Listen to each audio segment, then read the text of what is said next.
Welcome to Ghosts of Gaming. My name is Cabinet Otter. You can call me Otter. Our subject today is a set of spooks residing in a seaside hotel in sunny Santa Monica. We're talking about the hotel ghost from Vampire the Masquerade Bloodlines.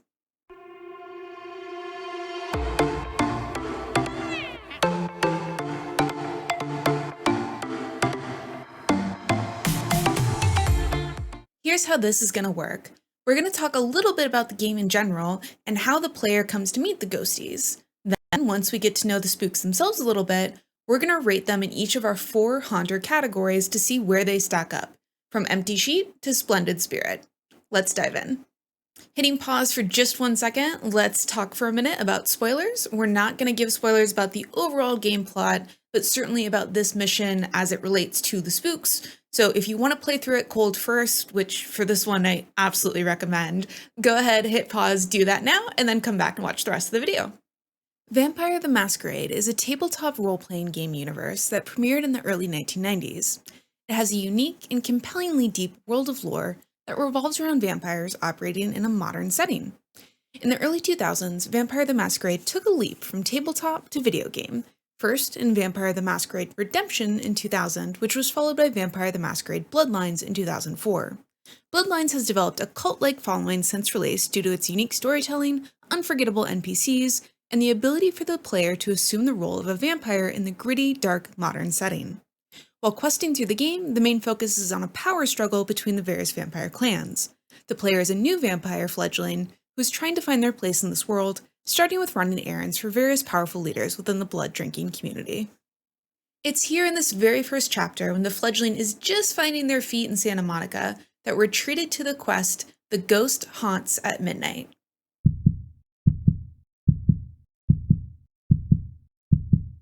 One of the Vampire Society leaders we've been running errands for, essentially, has recently acquired a new hotel property, but there's a problem. There's disturbed spirits in the hotel that are preventing the property from being renovated. If I had $1 for every time a ghost kept me from doing a DIY project, I'd have exactly $0. But anyways, luckily, in this game universe, ghosts are somewhat known and understood by vampires, at least. And Therese, the vampire we've been doing these favors for and who wants us to cleanse the hotel essentially, lets us know that we can help her do that by heading to the hotel and locating and removing an item that has a personal, emotional tie to the spirits. The hotel is not a location on the open world map the fledgling already has access to, but is a standalone location you need to travel to separately, meaning the developers have the ability to provide a controlled, specific experience when you first see the property. They take full advantage of this to immediately strike a mood. The building looms over an empty, desolate lot, and the atmosphere is completely different from the downtown hub of Santa Monica.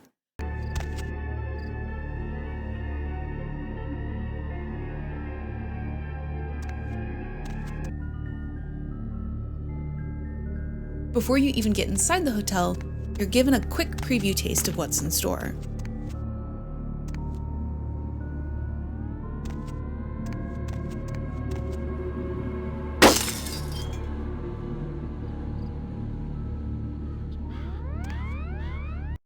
Once inside, the spooks start in earnest.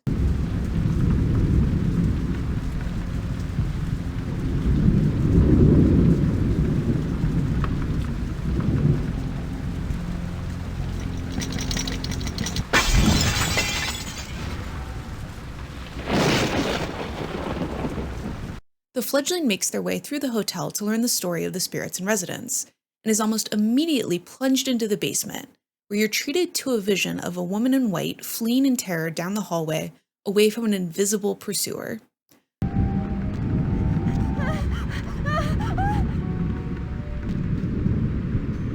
Shortly after, you find the first piece of the story. A child was murdered and their head was discovered in a washing machine in the hotel basement.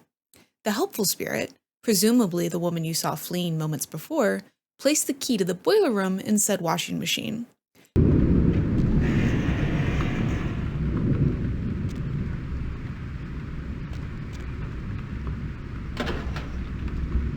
After restoring the power in the boiler room, you're able to take the elevator back upstairs, to once again cross paths with the White Lady.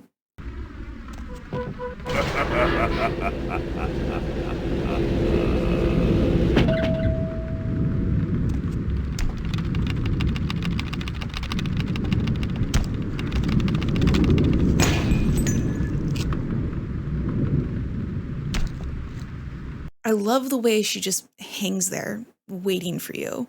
She's pointing you towards your next piece of the story, which reveals there was a second child murdered. This one was unfortunately chopped up like firewood. More evidence of the children is also your next discovery: toys and a highly disturbing drawing. It's hard to tell if the spirits of the children are here as well, or if it's just the mother and father. This little moment with a toy makes me think that maybe the spirits of the children are here, they're just far less present or active than the main spirits of the parents.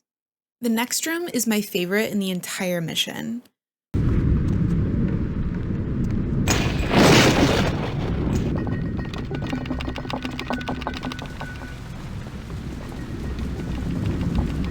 Once you enter, you're plunged suddenly into darkness, and "Get Out" appears scrawled on the wall when the lights come back on. Talk about a fun little scare. There's also a photo of a married couple on the nightstand, who the first time I played through, I assumed was the ghost couple themselves. But later on in the hotel, we see a newspaper photo of the unfortunate pair themselves, and they're completely different people than the folks in this photo. The photo also looks like a much more modern era than when the ghosts are supposed to stem from, which was back in the 1950s when the hotel opened. I poked around online to see if I could discover the origin of this photo, thinking maybe it's a self-insert by a dev team member, but I couldn't find anything. If you have some insight into this riddle, please let me know in the comments because I'm dying to know. As you progress through the hotel, and thus through the story of the spirits, Ed gets angrier and angrier and more violent in his attempts to stop you from unwinding the story, finding the emotionally charged object, and therefore being able to cleanse the spirits from the hotel, essentially setting his trapped wife free from his eternal control. Light bulbs explode, lamps smash into you, and in the kitchen, there's a full-on assault of pans and cutlery. There's also an attempted elevator assassination, which did manage to murder my emotional support chair. Every situation is a lot less scary if you can have a chair. That's all I'm saying.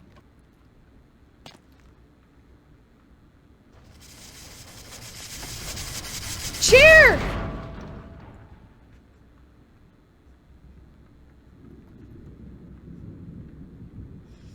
R.I.P. chair. What a monster. Chair is the most overpowered weapon in the game and best friend. R.I.P. chair. I'm so sad. I'm gonna beat the crap out of this ghost when I find him because that's rude.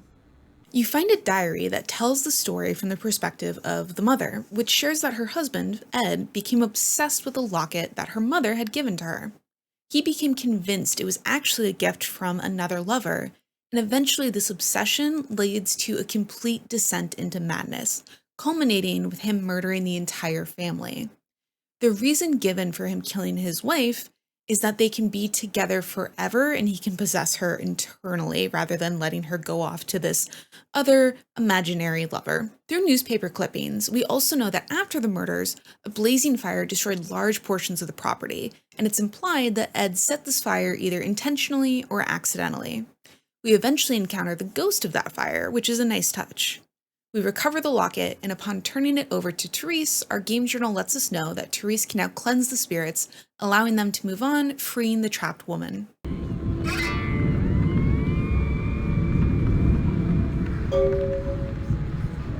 So, how do these specters stack up in our spook score categories? Let's start with scare.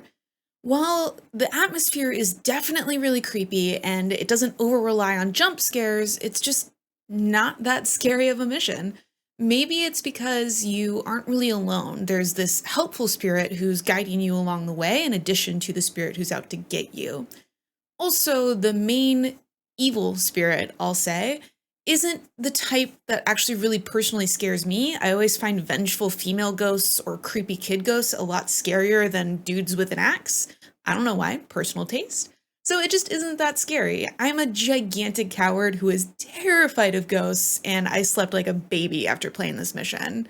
So when it comes to scares, we give them a 3 out of 5. Next up, sads. This is absolutely a tragic story. The idea of the spirit of this woman being trapped after a family vacation that was supposed to be fun turned into something horrific, and being trapped in that horror for decades is absolutely sad and tragic. It can get even worse.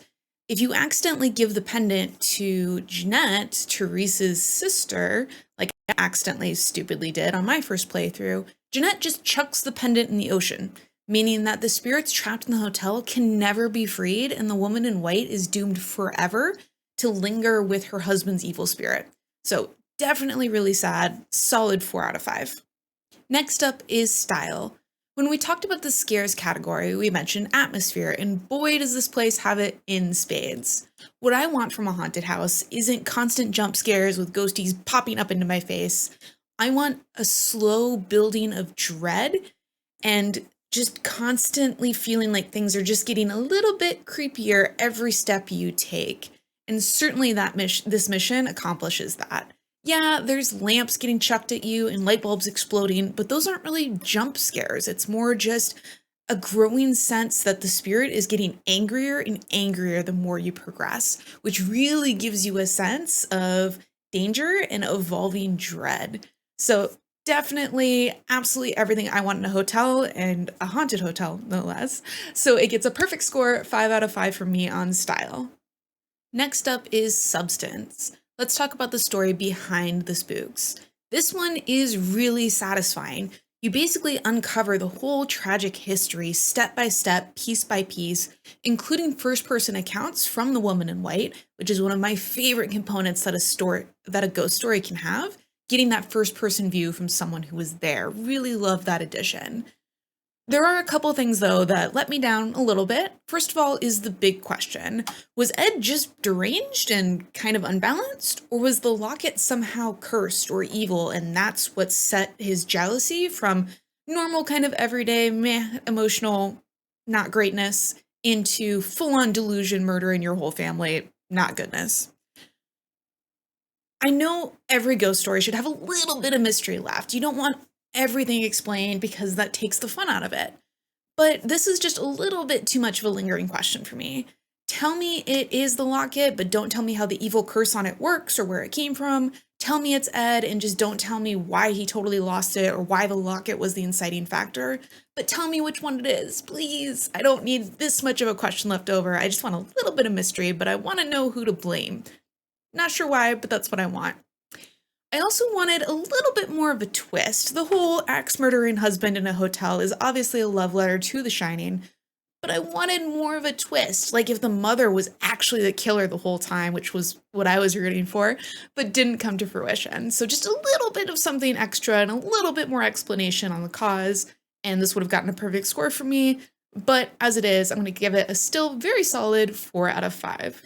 And when we add all those scores up, we get a 16 out of 20, putting the Hotel Spooks absolutely smack into the Splendid Spirit category, which is the highest ranking we can give here. So absolutely excited that we started off with such a strong set of spirits. There you have it, the story of the Hotel Spooks in Vampire the Masquerade Bloodlines. If you have an opinion about how the spook scores should have added up, let me know in the comments below. I hope you're able to join us for our next video game ghost story, and until then, happy hauntings! Hey, it's me, Cabinet Otter. Thanks so much for watching. If you like this video, please give it a thumbs up, subscribe if you want to see more, or come hang out with me live on Twitch. See you soon!